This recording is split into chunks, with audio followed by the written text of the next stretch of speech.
E aí, moçada, sejam muito bem-vindos ao curso de análise combinatória do Tio Linha. O tema da aula de hoje é arranjos. Moçada, vamos parar com essa história de ficar decorando macetinho, regrinha ninini, e vamos entender matemática de verdade, com tutano, colocando a matemática no lugar dela? Então vem comigo.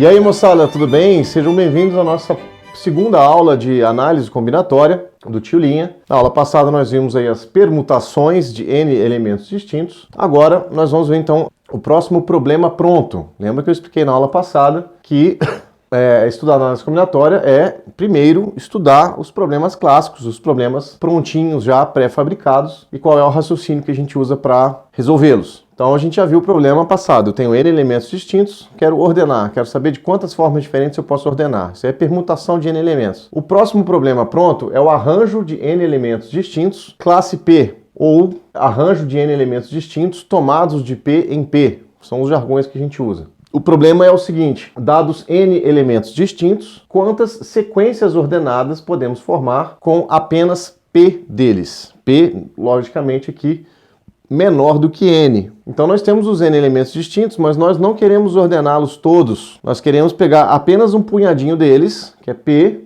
e ordenar. E aí pega outro punhadinho P, ordena. Eu quero saber quantas sequências ordenadas eu consigo formar, só que cada sequência ordenada vai ter apenas P elementos, vai ter menos do que N. E aí eu já botei a resposta pronta aqui, ó. Nós vamos usar essa notação, ó, arranjo de N elementos P a P, ou arranjo de N elementos classe P. A continha pronta já está aqui, né? É o N fatorial dividido por N menos P fatorial. Por que isso, moçada? O raciocínio é extremamente análogo ao raciocínio das permutações. É a árvore. Essa estrutura da árvore é aquela que guia o nosso raciocínio para entender por que a conta é feita desse jeito. Então, por exemplo, vamos dizer que nós temos 4 elementos distintos, então são as letras A, B, C e D, e eu quero saber quantas sequências ordenadas eu posso formar com apenas 2 elementos. Então seria o P igual a 2. A árvore, pessoal, é a mesma árvore que a gente usou lá nas permutações. A diferença é que nas permutações a gente ia fazendo gerações da árvore até a gente esgotar todas as N letras.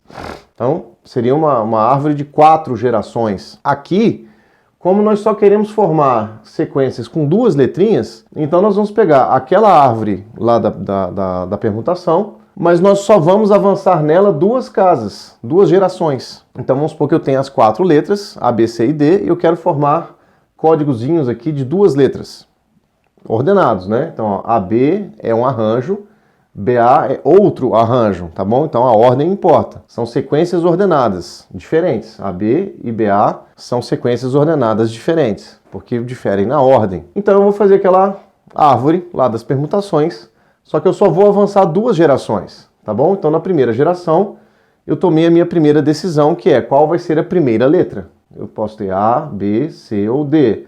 Eu tenho 4 nós na minha primeira geração, marquei aqui, eu tenho 4 nós. Da minha primeira geração para a segunda, que nem a gente fez lá nas permutações, eu vou ter 3 setinhas saindo de cada um dos 4 nós da primeira geração. Tendo um total aqui de 12, certo? De 4 vezes 3. Então, quais são as 3 opções? Depende da minha primeira escolha, mas são sempre 3, né? As 4 que eu tinha, exceto aquela que eu já usei. Então, se eu escolhi A, eu posso escolher B, C ou D. Se eu escolhi C, eu posso escolher A, B ou D, mas são sempre 3. Então eu vou chegar aqui no final com 12, que é 4 vezes 3. Lá na permutação a gente iria seguir, né? Teria uma terceira geração com 24 e uma última geração com 24 também, que é o vezes 1 ali que não faz diferença. Mas aqui não, no arranjo eu completei 2 letrinhas, já parou. Já era o que eu queria, são sequências de 2 letras. Então vai ficar só o 4 vezes 3. Então o arranjo de 4 elementos tomados 2 a 2, como é que eu vou fazer? Eu vou começar a escrever o 4 fatorial, porém eu só vou escrever os 2 primeiros fatores, tá bom? Então no arranjo de N elementos classe P, eu começo a escrever o N fatorial, mas porém eu só vou escrever os P primeiros fatores. Por isso que a formulinha fica desse jeito, ó. A gente pode completar multiplicando em cima e embaixo por aquilo que está faltando no numerador, para que a gente tenha o 4 fatorial, E aí é claro que a gente tem que dividir por isso também, para não alterar o resultado, né? Então eu percebo que eu precisei multiplicar em cima e embaixo pelo quê? Por 2 fatorial, que nesse exemplo é o 4 menos 2, no caso, né? Porque se eu tivesse a permutação, eu teria P fatores, eu teria N fatores, desculpa, do N até o 1. Mas nesse caso agora eu só vou escrever os P primeiros. Quem que eu deixei de escrever? Os outros N menos P. Entenderam a jogada? Que nesse exemplo o P e o N menos P são iguais, né? 4 menos 2 dá 2. Mas vocês entenderam? Se fosse então um arranjo de 5 elementos 2 a 2, vamos fazer esse exemplo aqui, ó. Se fosse um arranjo de 5 elementos 2 a 2, é o quê? É o 5 vezes 4. Eu começo a escrever o 5 fatorial, porém eu só vou escrever os 2 primeiros fatores. Vai dar 20 nesse caso, porque eu quero formar códigos aqui, sequências ordenadas com 2 letras. Das 5 que eu tenho, então eu tenho 5 pontinhos na primeira geração, de cada um deles sai 4, eu vou ter 20, e aí parou. Né? Se fosse a permutação, eu iria continuar até o vezes 1. Aqui não, eu já fiz duas gerações, né? 2 decisões, completei 2 casinhas, acabou o problema, tá bom? Aí nesse exemplo aqui, 5 vezes 4, que dá 20, né? Eu posso multiplicar em cima e embaixo pelo 3 fatorial, obtendo então o que a formulinha nos dá, que é o 5 fatorial sobre o 3 fatorial. O 5 fatorial é o n fatorial, e o 3 fatorial nesse exemplo aqui é o n menos p fatorial.